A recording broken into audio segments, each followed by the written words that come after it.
Hey guys, Mama Sam back again.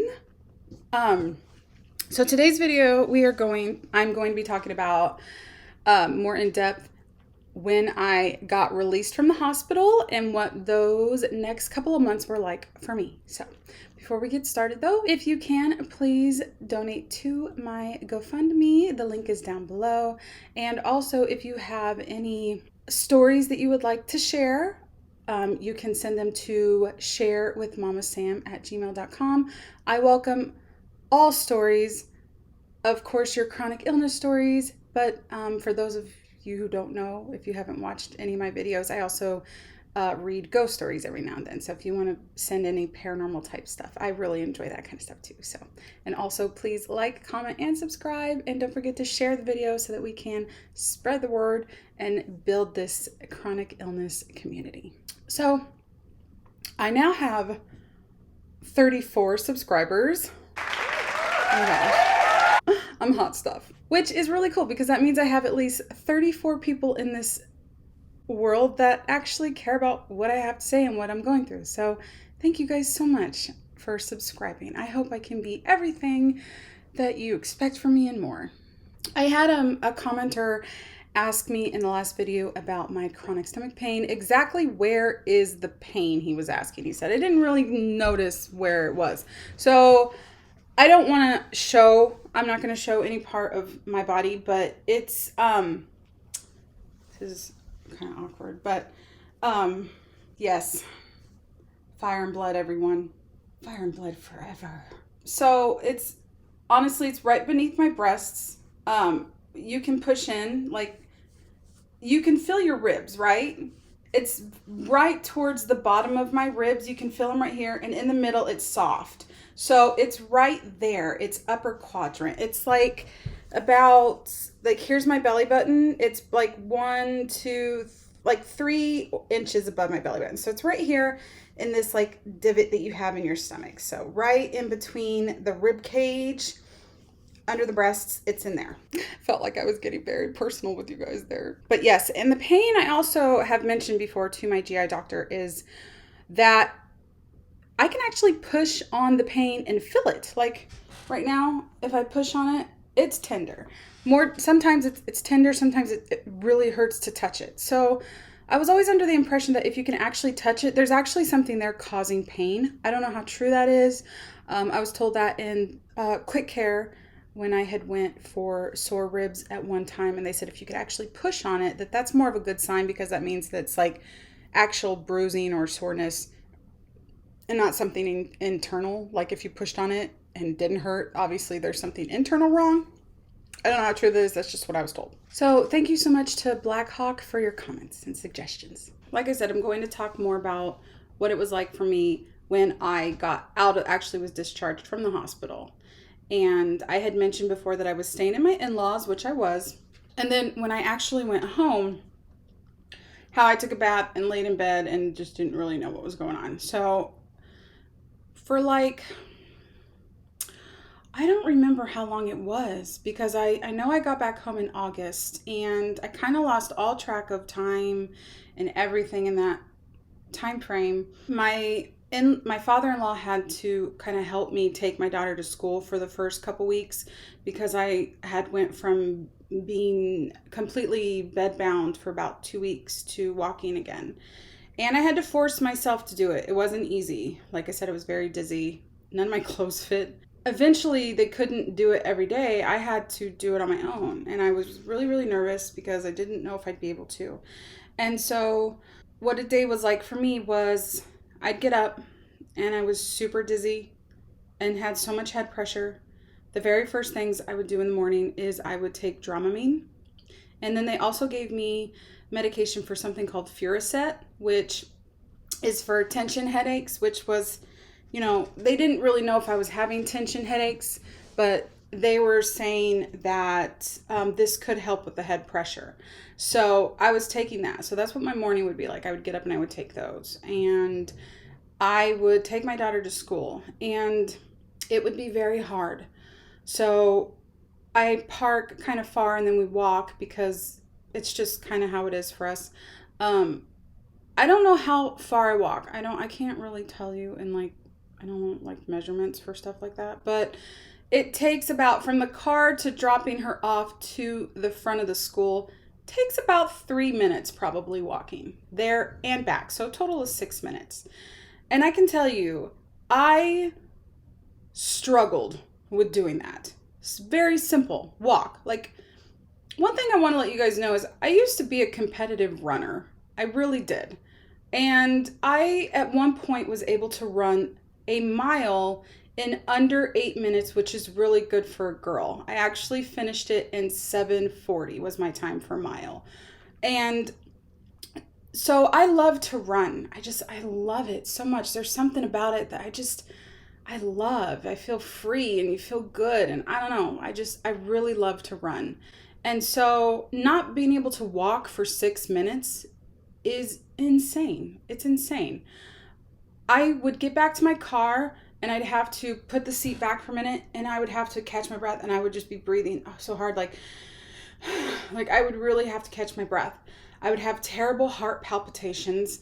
I would just feel so weak and like I was like, this is impossible. So I would catch my breath, I'd go back home, and then I would lay on the couch until it was time to pick up my daughter.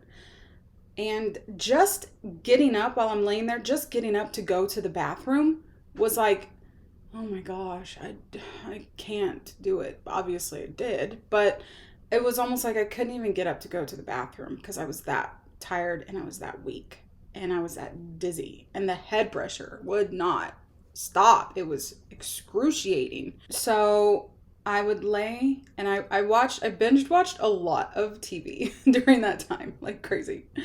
And that was pretty much what I did for like August, September.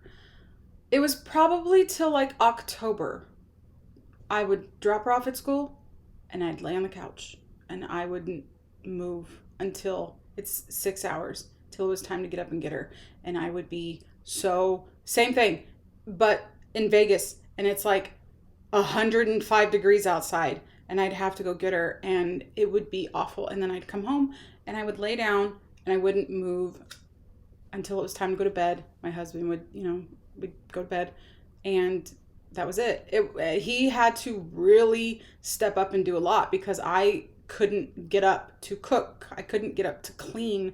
I couldn't take care of my own child. Like as a mommy, I'm failing, I'm a failure. That haze of life lasted, it was about 2.5 months, I'd say.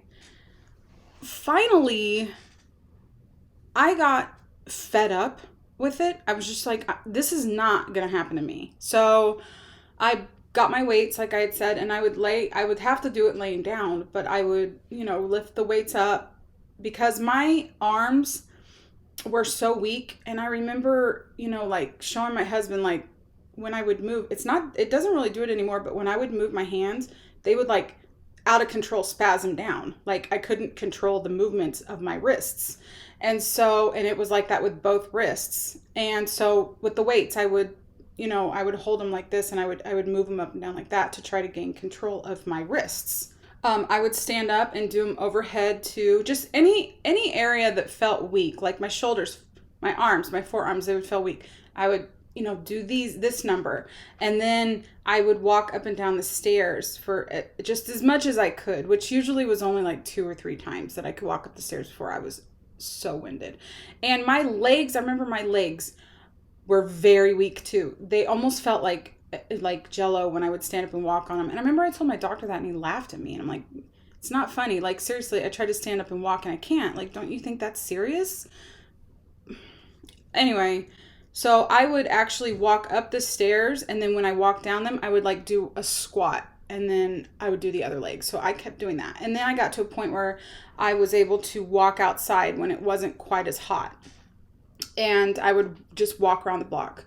So I did actually try to run one time and I just couldn't. My heart I got palpitations like crazy. Thought I was going to pass out. I got really, really scared because I was out on the street and I'm like, oh my God, my heart, like I I can't breathe, and it won't stop like skipping beats until like my blood rate, my blood pressure, whatever came back down. My heart rate came back down.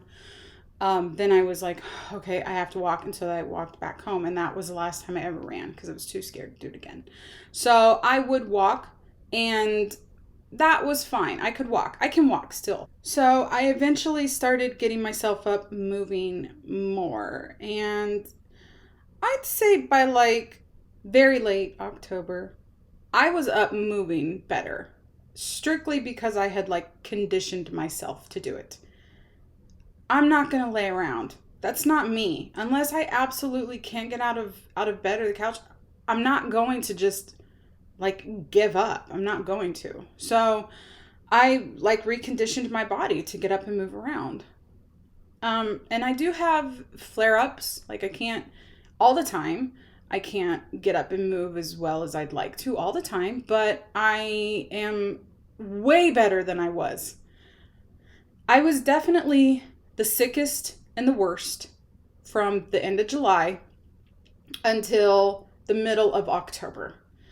That was when I was suffering severely with the head pressure, the dizziness, and the complete, like, my body just went like a, what's that called? Like, I was like a dead fish. I don't know. There's got to be a better way to word it. But that was pretty much what it was like.